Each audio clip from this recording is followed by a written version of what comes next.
At some point in life, almost everyone has wondered whether what they are feeling is just a difficult phase or something that needs deeper attention. Depression often doesn't arrive suddenly. It can settle in quietly, little by little, changing the way a person thinks, feels, and relates to the world. That's exactly why so many people delay seeking help. Today, we're going to talk calmly and clearly about an essential question. When is it time to look for a professional? Stay with me until the end, because this conversation may help you or someone very close to you. Before we continue, if this kind of content resonates with you, consider liking this video, subscribing to the channel, and turning on the notification bell. This helps the channel reach more people who may also need this message, and it allows you to keep receiving content focused on well-being, mental health, and quality of life. Depression is not just sadness. This is one of the most common misunderstandings. Sadness is a natural human emotion that comes and goes depending on life experiences. Depression, on the other hand, is a persistent condition that affects mood, energy, sleep, appetite, concentration, and even the way a person sees themselves and the future. That's exactly why so many people delay seeking help. Today, we're going to talk calmly and clearly about an essential question. When is it time to look for a professional? Stay with me until the end, because this conversation may help you or someone very close to you. Before we continue, if this kind of content resonates with you, consider liking this video, subscribing to the channel, and turning on the notification bell. This helps the channel reach more people who may also need this message, and it allows you to keep receiving content focused on well-being, mental health, and quality of life. Depression is not just sadness. This is one of the most common misunderstandings. Sadness is a natural human emotion that comes and goes depending on life experiences. Depression, on the other hand, is a persistent condition that affects mood, energy, sleep, appetite, concentration, and even the way a person sees themselves and the future. One of the first warning signs is when this state lasts for weeks without significant improvement, even when external circumstances seem stable or even positive. Another important sign is the loss of interest or pleasure in activities that once felt meaningful. Things that used to bring joy, satisfaction, or relaxation may start to feel empty, dull, or simply exhausting. Many people describe continuing their daily activities out of obligation, functioning on autopilot without emotional involvement. This is not laziness, and it's not a lack of willpower. It's a sign that something deeper may be happening. Changes in sleep patterns also deserve attention. Sleeping too much and still feeling tired, or struggling to fall asleep night after night with racing thoughts and inner restlessness are very common signs. The same applies to changes in appetite, whether it's a loss of interest in food or overeating as a way to cope with emotional discomfort.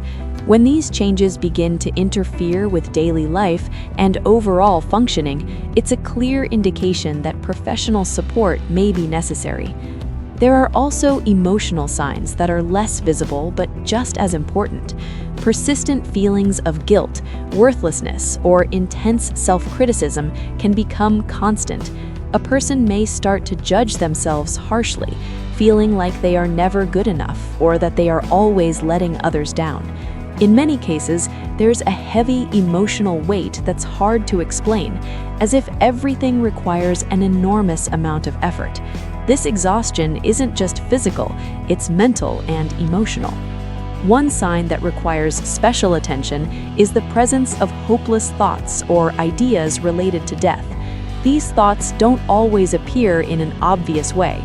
Sometimes they sound like, "I wish I could disappear," or "It would be easier if I weren't here," or "I don't see a point in continuing like this." These signals should never be ignored. They indicate an urgent need for professional support. Seeking professional help does not mean someone has hit rock bottom. On the contrary, it means recognizing that they're dealing with something that doesn't have to be faced alone. Psychotherapy is often the first step. A psychologist offers a safe, non-judgmental space where thoughts, emotions, and experiences can be shared openly. Over time, therapy helps identify patterns, understand emotional responses, and develop healthier ways of coping with distress. Psychotherapy isn't only for moments of extreme crisis. It's also recommended when someone feels emotionally overwhelmed, disconnected from themselves, or unable to manage life the way they used to. It's an ongoing form of mental health care, much like routine checkups for physical health. In some cases, in addition to therapy, an evaluation with a psychiatrist may be recommended. A psychiatrist is a medical doctor specialized in mental health who can assess whether medication might be helpful. There's still a lot of stigma around this topic, but it's important to be clear. Medication doesn't erase emotions or change who someone is. When properly prescribed and monitored, it helps regulate brain chemistry that may be out of balance, making recovery more achievable and therapy more effective. Many people wonder whether they should choose a psychologist or a psychiatrist. In reality, for many individuals, a combination of both treatments is the most effective approach. While medication can help reduce intense symptoms like deep apathy, severe anxiety, or major sleep and mood disruptions, therapy addresses underlying causes, personal meaning, and long-term emotional change. It's essential to understand that every person is different. There's no fixed rule about when therapy alone is enough, when medication is needed, or how long treatment should last. These decisions depend on symptom intensity, life history, social support, and many individual factors. That's why professional evaluation is so important. It allows for a personalized, respectful, and effective care plan. Unfortunately, many people postpone seeking help because they fear judgment, believe they should handle everything on their own, or think their suffering isn't serious enough. This mindset often only prolongs pain. The earlier care begins, the greater the chances of recovery and prevention of more severe complications. Taking the first step towards professional help can feel like one of the hardest parts of the journey. Depression itself often convinces people that it's not worth trying, that nothing will work, or that they are overreacting. Recognizing this inner resistance is already a form of self-awareness and care. When emotional suffering consistently interferes with personal life, work, or relationships, it's a strong sign that professional support is needed. Many people wait until they are completely certain they are depressed before seeking help, but that certainty rarely comes. What usually exists is ongoing discomfort, persistent emotional pain, and the sense that something isn't right. You don't need a diagnosis before scheduling an appointment. Professionals are there to help clarify what's happening and guide the next steps. The beginning of therapy can bring anxiety. It's common to wonder what to say, where to start, or whether the therapist will judge what's being shared. In practice, the process is guided with care and respect. The pace is adjusted to each person's emotional capacity. There's no obligation to talk about everything at once. The therapeutic relationship is built gradually, and that's part of the healing process. In psychiatry, the first appointment usually involves a detailed conversation about symptoms, health history, daily routine, sleep, eating habits, and substance use. If medication is recommended, the psychiatrist explains the reasons, possible effects, and the importance of follow-up.